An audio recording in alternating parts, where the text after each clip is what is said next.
Yo, what's up? This is Giorgio Martini from Noise is King, and in this video we're going to show you how to create metallic hi-hats with Ableton Live operator using FM synthesis. So in a nutshell, what we're going to do is that we're going to create a really nasty, inharmonic, detuned, noisy type of sound, like this one. And then we are going to filter out the high frequencies so that it sounds like this. And that's basically it. So let's jump right into Ableton Live and see how we can do that. So we got here an operator, and if we go to the global shell, which is this part over here, we can see all the algorithms we can use. And for this tutorial, we're gonna stick with the default one, which is full FM synthesis. Over here, we can see the 4 oscillators we can use. And the way this works with this algorithm is that oscillator A gets affected by this oscillator B. And the result of A and B gets affected by oscillator C. And the result of these 3 get affected by oscillator D. So let's start by creating a new clip by double-clicking on an empty slot in our MIDI track and add a basic beat. Now let's change the amplitude envelope of oscillator A, which will control the overall sound amplitude of our sound. Let's turn the sustain all the way down, increase the decay to somewhere around 3 to 4 seconds, and let's see how that sounds. So the trick here is to get really nasty inharmonic dissonant sounds. If we start increasing the level of oscillator B, you can hear it starts to sound more harsh. If I continue and I increase the level of oscillator C, it will get even harsher. Let's see how that sounds. If we go ahead and increase the level of oscillator D, guess what? Yep, it gets even harsher. But it still sounds like a C note, which is the note that is playing right now. But if we start messing with the fine parameters on the oscillators, it will start getting messy. Just by moving one of these, we almost get white noise. And we don't want that. We want to still have some type of tone. So the trick here is to set the volumes of oscillator B, C, and D somewhere between the middle and somewhere before the max level. Otherwise, we can end up with just white noise. Also, setting the fine values to something random. Avoiding values 0, 1000, and 500, as these values create more pleasant sounds, which is something we don't want. So let's try to get something interesting.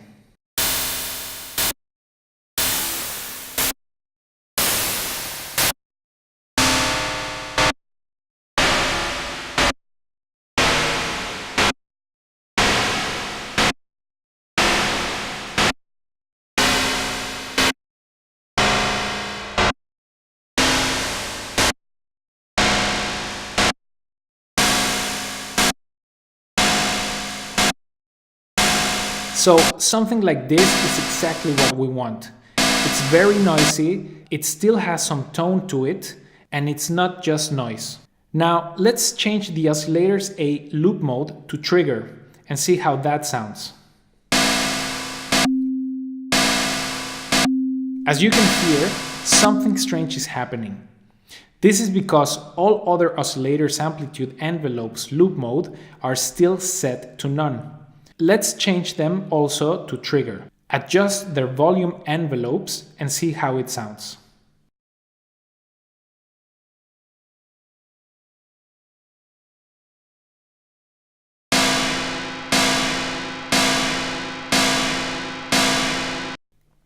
Okay, this sounds better. By the way, you can get interesting sounds by playing with the oscillators B, C, or D decay time, like this.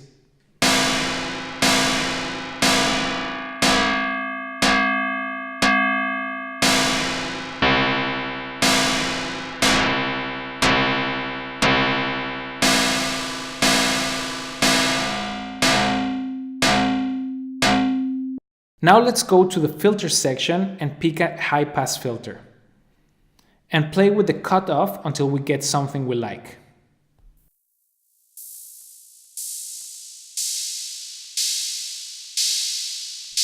And there we have it. Now we can make the hi-hat shorter in two ways. First, let's duplicate the hi-hat and rename it to short.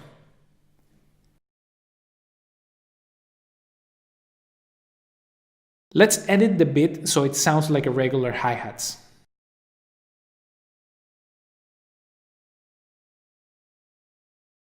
To shorten the sound, we can either decrease the oscillator's ADK, like this,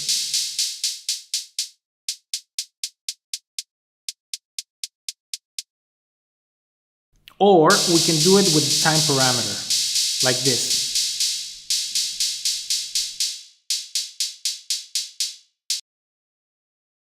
We can also create open and closing hi-hats.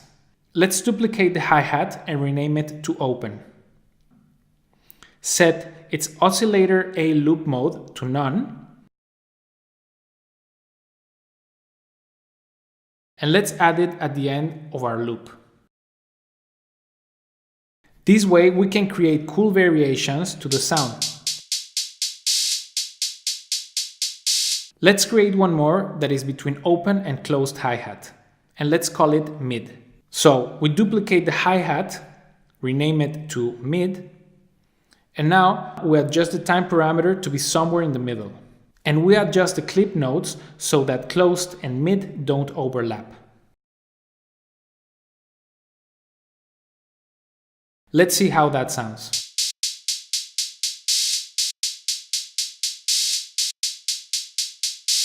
So let's say that we are happy with the beat, but we want to change the sound of the hi-hat.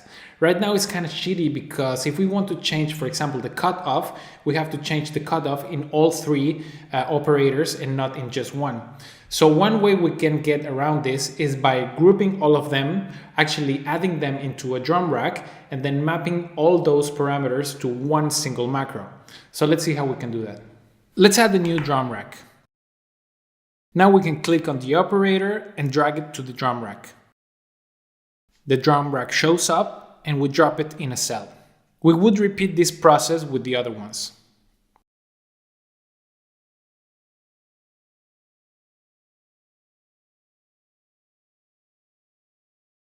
Now we have grouped all of them. Let's quickly create a beat.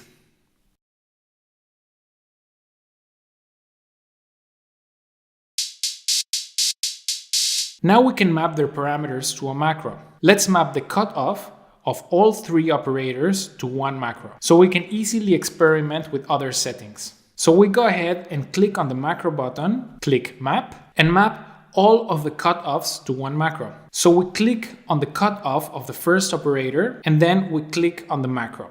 Now we select the next operator and we click on its cutoff and then we click on the macro.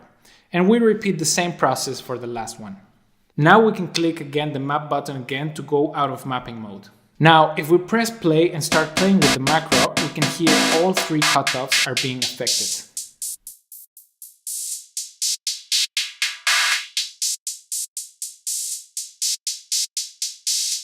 Now I'm gonna map the time, the fine parameter for oscillator B, C, and D, the level of oscillator C and D, the transpose value, and get back to you when I'm done. Okay, so I have mapped those parameters I told you before. Let's see how we can experiment now and come up with new sounds.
So that was it for this tutorial. I really hope you enjoyed it.